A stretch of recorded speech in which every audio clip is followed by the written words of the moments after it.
Dê um presente diferente, uma vacina para um animal carente, da ONG SOS Melhor Amigo da cidade de Araraquara.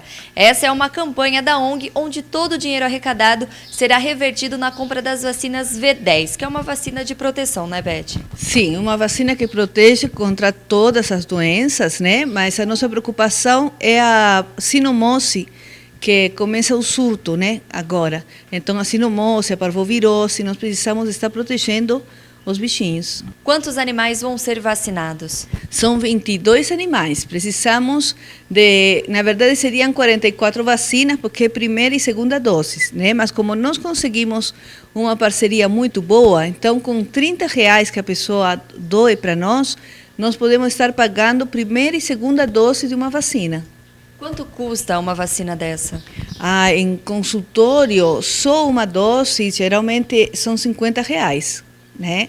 Então nós conseguimos as duas por 30, porque na verdade o veterinário que está comprando, ele já está pagando uma parte, né? Então ele deixou esse valor para nós pagarmos.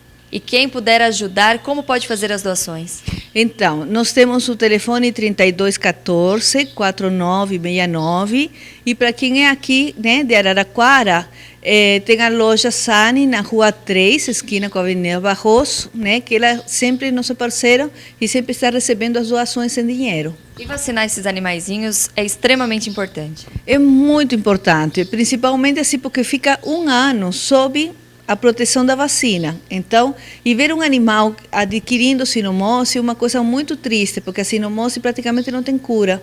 Então, quando ela atinge, né, o estágio que já atinge o cérebro do bichinho, ele fica realmente já sem condição nenhuma. Então, para que passar por isso, né? Vamos já vacinar todos e protegê-los. Toda ajuda é bem-vinda.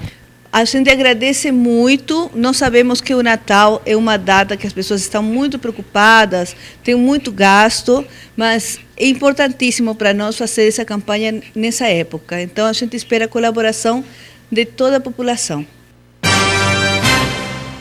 E o assunto agora é carro novo. E se o assunto é carro novo, eu tenho que falar do consórcio